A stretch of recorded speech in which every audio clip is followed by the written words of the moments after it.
Greetings all, and welcome back to the new Kush network. In today's video, we're diving into the life and groundbreaking work of Dr. Cress Welsing, a psychiatrist, scholar, and activist whose insights have forever changed the way we think about race and racism.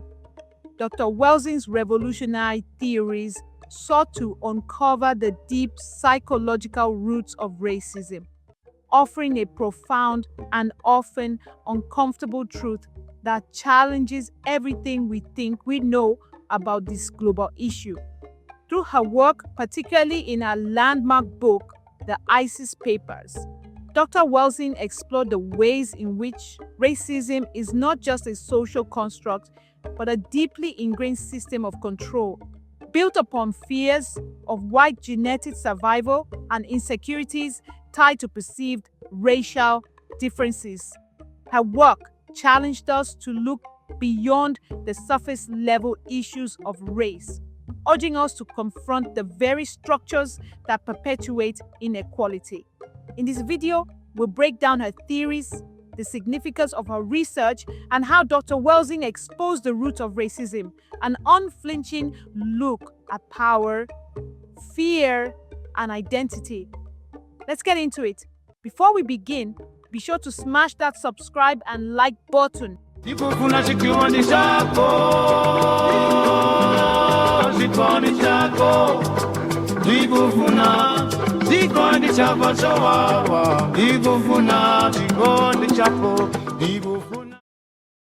I maintain they didn't have to have a big conference hall, big church, but they realized if everybody is colored and everybody is genetically dominant, unless we control all of these people, these men might get in boats.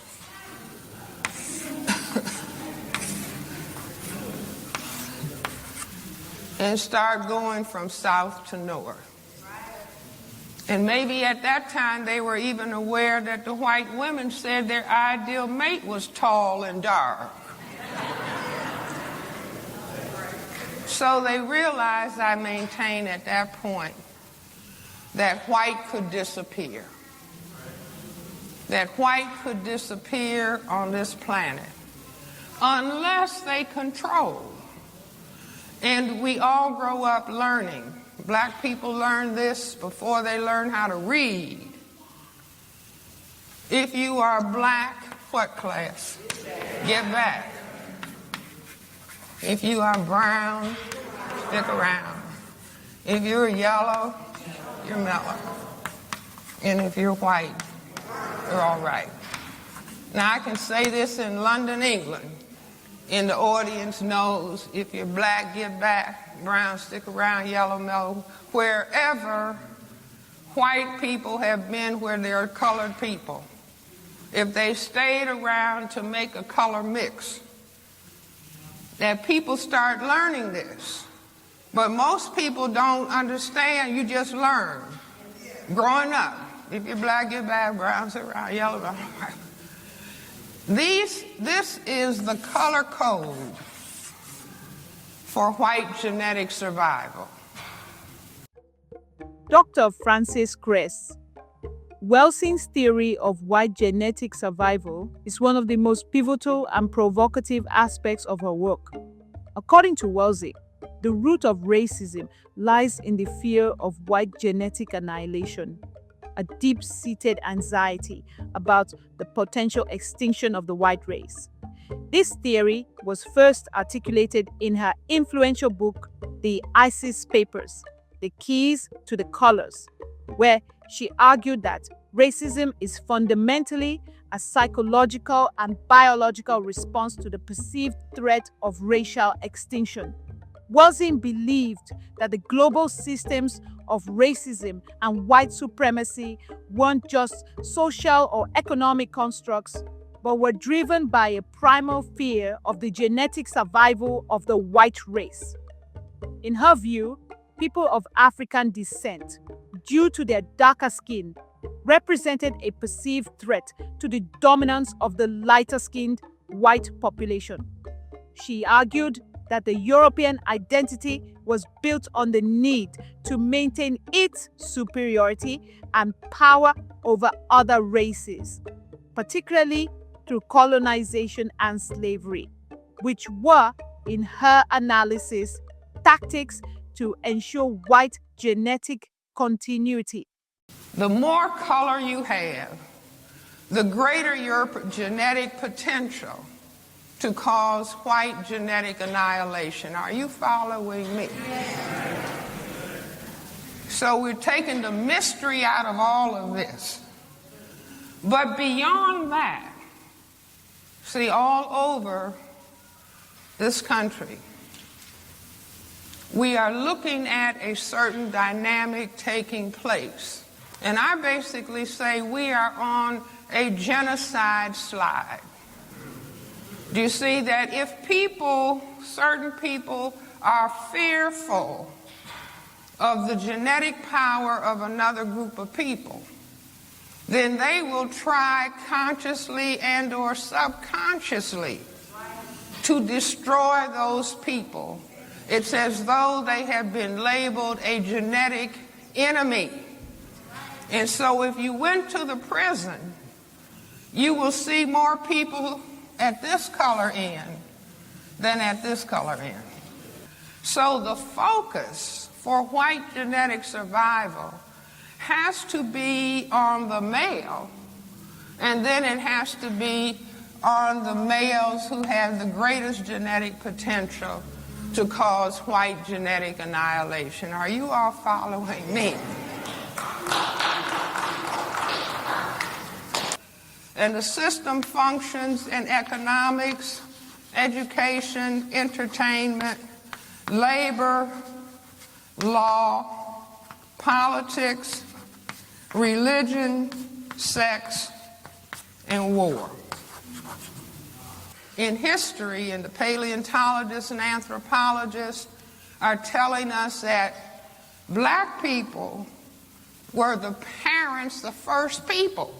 I'm not talking about some higher primate. I'm talking about human beings. Black people are the first people. Black people are the mothers and fathers of everybody on this planet. The first people to know about God. The first people to be mathematicians, architects, scientists, philosophers, to know about astronomy. But when the people who classify themselves as white started taking over, they knew of the critical importance in the area of religion of telling people, the whole world of colored people, that God was white. Now that was, I say, a critically important step, and sometimes I give the people who run white supremacy some grades. They can get A+. Because that was a very strategic move. Do you see, to say, well, wait a minute, it's more of them than us. So first, if we conquer them, then we can brainwash them and have them think that they are the image of God, and having the people of color praying to white day and night to love them and to save them. And, oh God, why did you make me black?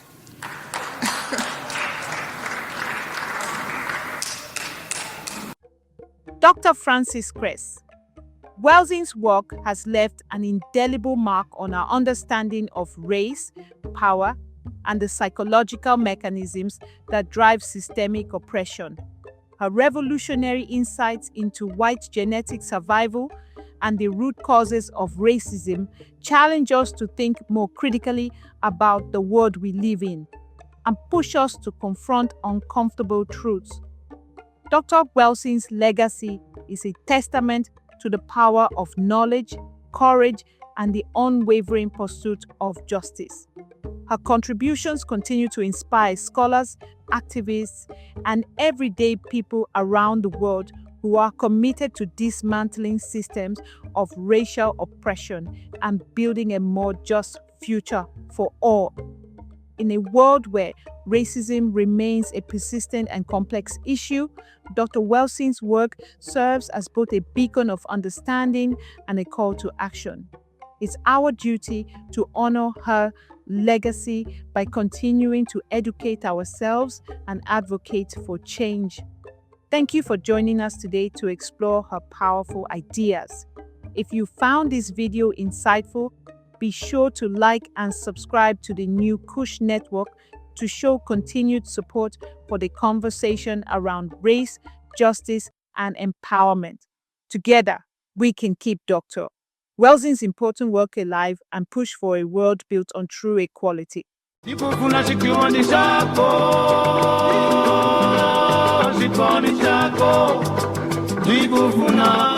Zikondi chako chowawa, ikufuna chikondi chako, ikufuna